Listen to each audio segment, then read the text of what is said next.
Your father needs you, Anna. Family comes first. Those words from my dad echoed in my head as I stared at my resignation letter. After 8 years building my nursing career in Boston, I was giving it all up because of a guilt-laden phone call from back home in Minnesota. My name is Anna, and at 33, I thought I'd finally found my place in life. I had a great job at a prestigious hospital, close friends who felt like family, and a cozy apartment overlooking the harbor. Then came the call that changed everything.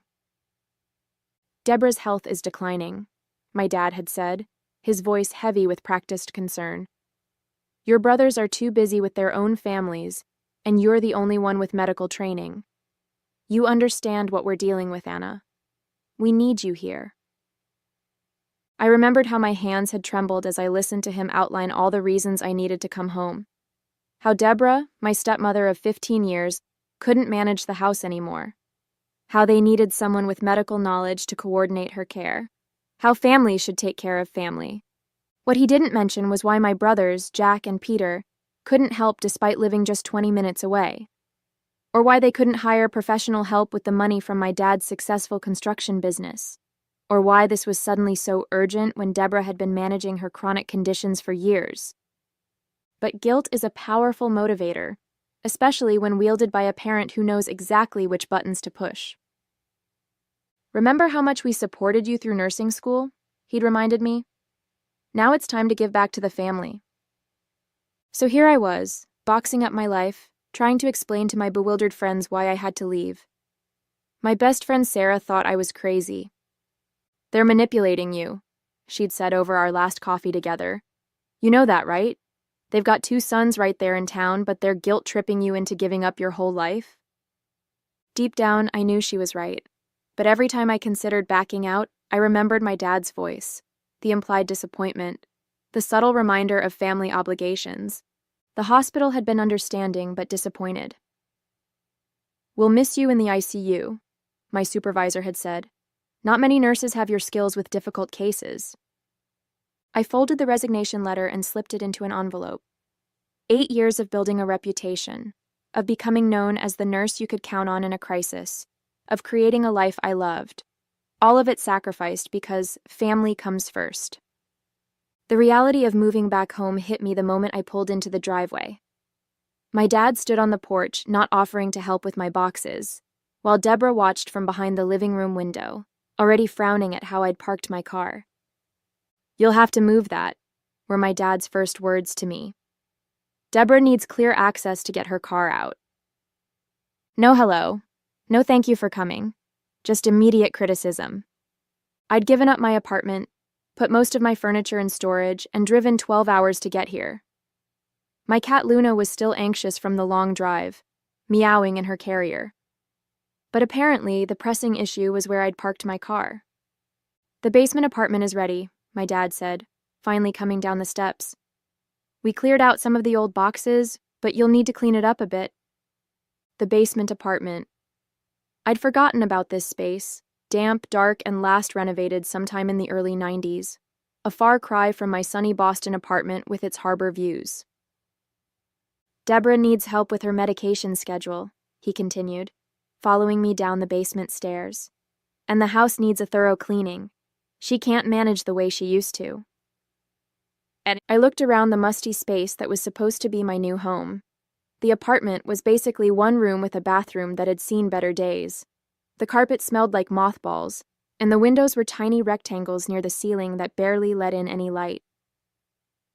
I thought Deborah just needed help with medical care, I said, setting Luna's carrier down. You didn't mention housekeeping. Family helps family, Anna. You're not too good for housework, are you? There it was again, that guilt-inducing tone that had worked so well over the phone. But somehow it hit differently in person, standing in a musty basement while my professional life fell apart. My phone buzzed with a text from Sarah. Made it okay? Place as bad as you feared? Before I could reply, my dad cleared his throat. Deborah needs help with her breakfast medications in the morning. Be upstairs by 7 a.m. sharp, and make sure that cat doesn't make a mess down here. As he climbed the stairs, I heard Deborah's voice from above. Frank, tell her she needs to vacuum down there before she brings in any more boxes. I can hear her feet crunching on dirt from up here.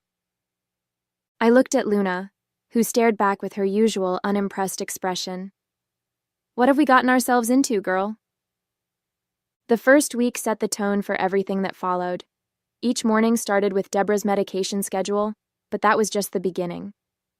Suddenly, I was responsible for cleaning the entire house, grocery shopping, cooking meals, doing laundry, and maintaining the yard, all while being told I wasn't doing any of it correctly. That's not how you fold towels, Deborah would say, hovering over my shoulder. And you're using too much detergent. No wonder you're still single if you can't manage basic housework. My nursing skills, the ones they'd supposedly desperately needed, were barely utilized. Deborah's declining health mainly seemed to mean she didn't want to do housework anymore. She had no problem driving to her weekly bridge club or spending hours at the mall. My dad remained conspicuously absent during the day, working long hours at his construction business. But he was quick to side with Deborah whenever I raised concerns. Your stepmom has high standards, he'd say. Is it so wrong to want things done properly? Maybe if you were more attentive to details in your own life, you'd have settled down by now. The digs about my single status were constant, as if my successful nursing career meant nothing without a husband. Meanwhile, my brothers lived their lives undisturbed. Jack stopped by once, took one look at me cleaning windows, and made a hasty excuse about getting back to his family. At least some of us have real responsibilities, Deborah commented after he left. I tried calling Peter, hoping for some support, but he just laughed. Better you than me, sis. You know how Deborah gets. Yes, I did know. Like when she reorganized my basement apartment while I was out getting her prescriptions, claiming my clutter was affecting her anxiety. Or when she threw away my favorite coffee mug because it didn't match her kitchen aesthetic. Sarah kept telling me to leave. You're a highly qualified ICU nurse, she texted. Your old supervisor called asking if you'd reconsider. They haven't filled your position yet. But every time I thought about leaving, guilt held me back. Family comes first, the mantra I'd been raised with, even when family treated you like an unpaid servant. The breaking point came exactly 1 month after I moved in. I overheard Deborah on the phone with her sister while I was weeding her prized rose garden.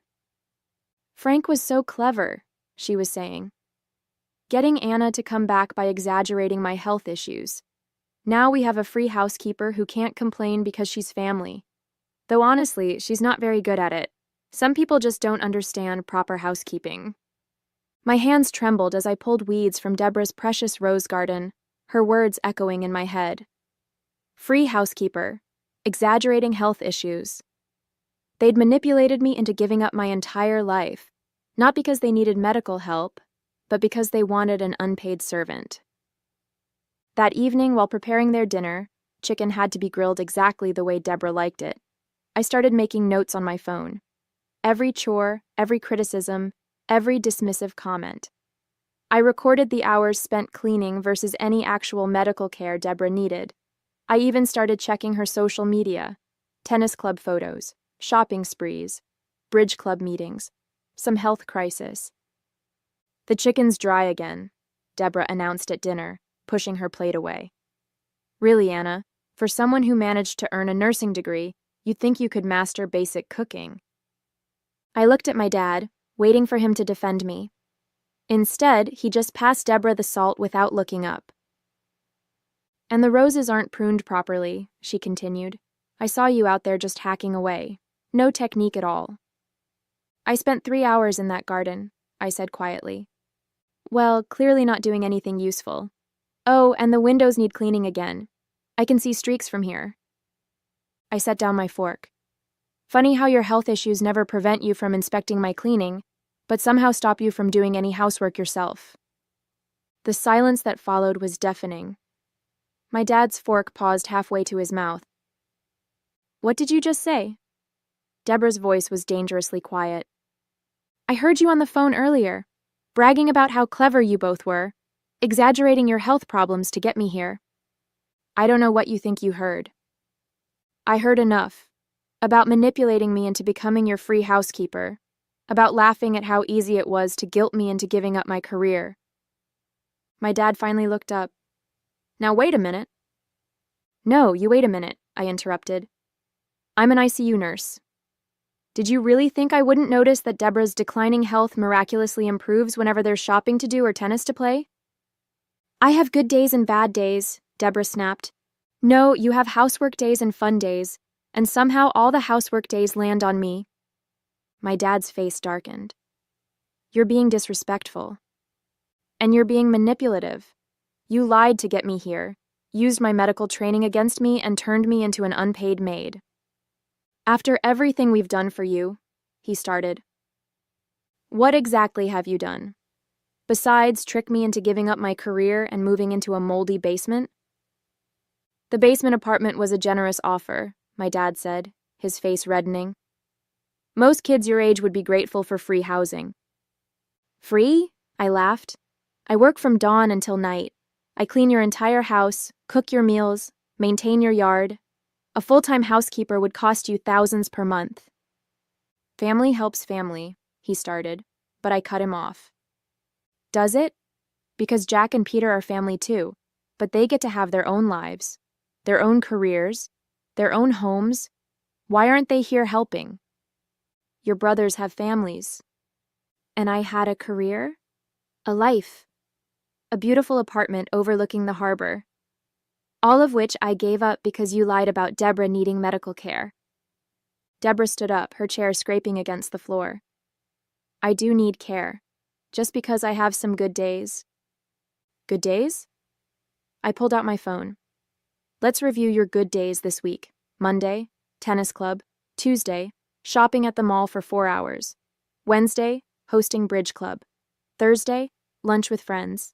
Friday, planning your cruise for next spring. Sounds like a real health crisis. My dad shifted uncomfortably. Now, Anna. Don't now Anna me. I spent 8 years building my career. 8 years becoming someone patients could rely on in their worst moments. And you used that against me. You used my compassion as a weapon. We needed help. No, you wanted help. There's a difference. You could have hired someone. You could have asked your sons. You could have made any number of reasonable arrangements. Instead, you manipulated your daughter into becoming your servant. That's not fair, Deborah protested. We gave you a place to stay. A moldy basement with a bathroom that barely works, while I clean your entire house and listen to constant criticism about how I can't do anything right. My hands were shaking as I pushed back from the table. The magnitude of their deception was finally hitting me full force. You know what the worst part is? I continued, my voice quivering. If you'd actually needed medical help, I would have found a way to support you without destroying my own life. I would have helped coordinate care, found resources, made arrangements, because that's what family really does. Where are you going? My dad demanded as I headed for the basement stairs. To pack my bags. I'm done being your free housekeeper. I threw clothes into my suitcase while they followed me downstairs, both talking at once. Luna watched from her perch on the dresser, tail twitching as the argument escalated. You can't just leave, my dad insisted. What about your obligations? My obligations? What about yours? Parents are supposed to want their children to succeed, not manipulate them into giving up their dreams. We never made you give up anything, Deborah interjected. You chose to come.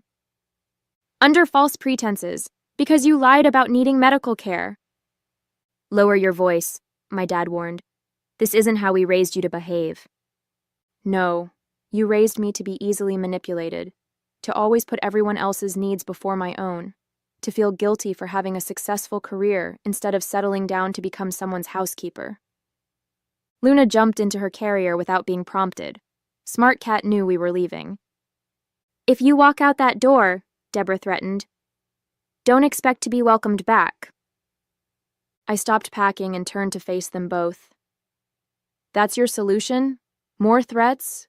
More manipulation? We're your family, my dad tried again. No, you're people who took advantage of someone who cared enough to come when you called, who used my profession, my compassion against me. That's not family, that's exploitation. You're being dramatic, Deborah snapped. Frank, Tell her she's being dramatic. But something in my words must have finally gotten through to him. He was looking at me differently, seeing me as an adult for maybe the first time. Perhaps we could discuss this calmly, he offered. Come up with a better arrangement. There is no arrangement. I'm going back to Boston, back to my career, back to people who actually respect me. Your old job probably isn't even available anymore, Deborah said smugly. Actually, it is. They've been holding my position, hoping I'd come back. My supervisor called last week. That wiped the smug look off her face. You've been planning this? No, I've been waiting for you to prove me wrong. To show me this wasn't just about getting free housekeeping. I kept hoping there was more to it. I zipped up my suitcase and grabbed Luna's carrier. The weight of their deception, their manipulation, their casual cruelty, it all seemed to lift as I headed for the stairs. You'll regret this, Deborah called after me. No, I replied, not looking back. I regret letting you manipulate me in the first place. I regret not seeing through your lies sooner. But leaving?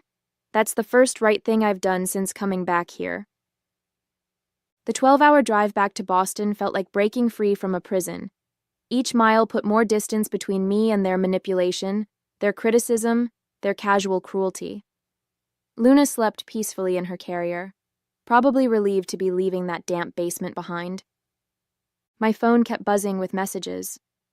My dad alternated between guilt trips and angry demands that I return immediately. Deborah had apparently called every relative in her contact list, spinning a story about how I'd abandoned them in their time of need. My brothers sent awkward texts asking me to reconsider, though notably neither of them offered to help in my place. But there were other messages, too. Sarah had already lined up viewings for 3 apartments near the hospital. My old supervisor confirmed my position was still open, even offering a raise to welcome me back. My colleagues sent excited messages about my return. I stopped at a hotel halfway through the drive, needing time to process everything. Sitting on the clean hotel bed with Luna exploring her new surroundings, I finally let myself cry. Not from sadness or guilt, but from relief and lingering anger at how thoroughly they'd manipulated me. My dad called again around midnight. Your stepmom is very upset, he started. Is she? Or is she just angry that her free housekeeper left? Anna, please. We can work something out. Like what? Another guilt trip about family obligations? More lies about Deborah's health? We do need help. Then hire someone, like every other family does when they need assistance. Stop expecting your daughter to sacrifice her life because you don't want to pay for household help. He was quiet for a moment. I didn't realize. I didn't think. No, you didn't think. You didn't think about what you were asking me to give up. You didn't think about how it would feel to be treated like a servant in my own family's home. You just saw an opportunity to get free help and took it. That's not fair. Neither was lying to get me there. Neither was watching Deborah criticize everything I did while she played tennis and planned cruises. Neither was expecting me to live in a moldy basement while my brothers got to keep their lives intact. After I hung up, my Aunt Ellen called, my mom's sister who'd always seen through Deborah's act. I'm proud of you, she said simply. It's about time someone stood up to them. The family doesn't see it that way. The family is used to enabling Deborah's behavior. But you know what? Let them clean her house and maintain her garden and listen to her constant criticism. See how long they last. She was right. Already my brothers were getting calls about helping out, and suddenly they were too busy too. Funny how that worked. Back in Boston, my life rebuilt itself faster than I expected. The hospital welcomed me back with open arms. I found a sunny apartment in my old neighborhood, this time with a spare room for a home office. Sarah helped me furniture shop, replacing everything I'd left in storage at my dad's. 2 weeks after I left, Deborah posted a passive-aggressive plea on social media, looking for reliable housekeeping help. Sadly, some people just don't understand family obligations anymore. Children these days have no sense of duty or responsibility. The comments were illuminating. My cousin Rachel, who'd cleaned for them one summer in college, shared her own experience with Deborah's impossible standards and constant criticism. Others chimed in with similar stories. The post backfired spectacularly, revealing a pattern of behavior I hadn't known about. My brothers started feeling the pressure. Jack's wife finally called me. "They want us to come clean every weekend," she said. "Jack keeps making excuses, but your dad is getting pushy. How did you stand it for so long?" "I didn't," I replied. "That's why I left." Peter lasted exactly 1 day trying to help them. He called me that evening, sounding shell-shocked. Deborah made me reorganize her pantry 4 times because the cans weren't aligned perfectly. Then she complained about how I folded her sheets. Dad just sat there letting her criticize everything. I had no idea what you were dealing with. My Aunt Ellen kept me updated on the family fallout. Apparently, 3 different housekeepers had quit after less than a week. Deborah's bridge club was hearing the real story, damaging her carefully crafted image. My dad was finally facing consequences for his enabling behavior. "They're realizing that professional help costs money," Ellen reported, "and apparently no one wants to work for them even when they offer to pay. Your dad's actually doing his own laundry for the first time in 20 years. My supervisor called me into her office 1 month after my return. I feared repercussions from leaving so abruptly before, but instead she offered me a promotion. "You were missed," she said simply. "Not just your skills, but your dedication to doing what's right. We need more nurses like you in leadership positions." That evening, I sat in my new apartment, watching the sunset over the harbor. Luna sprawled contentedly on the windowsill, both of us finally at peace. My phone buzzed with another text from my dad. "The house isn't the same without you.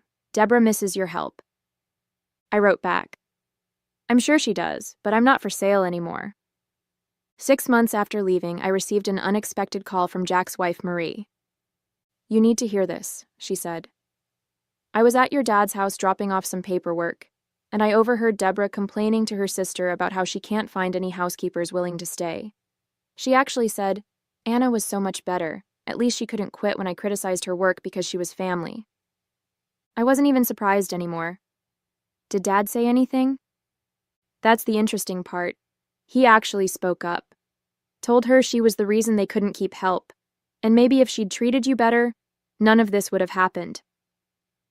The house apparently didn't run itself after all. Through family gossip, I learned they'd finally had to hire a professional cleaning service at premium rates because of their reputation. Deborah had to start doing her own laundry because no one would do it to her standards. My dad had to learn basic cooking skills. My Aunt Ellen sent me a photo of their once pristine garden, now overgrown because Deborah's health issues prevented her from maintaining it, but she also refused to let anyone else touch her precious roses. "Karma," Ellen texted alongside the photo, "is a master gardener." My new life flourished like those neglected roses never would. I earned my promotion, started teaching nursing classes part-time, and even began dating someone who respected my career and independence. At Christmas, my Aunt Ellen hosted the family gathering, breaking years of tradition. For the first time, Deborah wasn't in charge of the festivities, couldn't criticize everyone's contributions to the meal, couldn't assign seating to show who was in or out of favor. I attended, bringing a store-bought pie that would have scandalized Deborah's sensibilities. My brothers and their wives seemed relieved to have a drama-free holiday. My dad came alone. Apparently, Deborah had refused to attend if she couldn't host. During a quiet moment, my dad pulled me aside. "I've been thinking about what happened," he said, looking older than I remembered. "I watched you build your career, become someone patients depend on, create a life you were proud of, and instead of being proud too, I helped tear it down." "Why?" I asked. "Why did you let it happen?" He sighed. "It was easier to sacrifice your happiness than deal with Deborah's demands. I'm not proud of that." It wasn't quite an apology, but it was more acknowledgement than I'd ever expected. We weren't close anymore, might never be again, but at least there was honesty between us.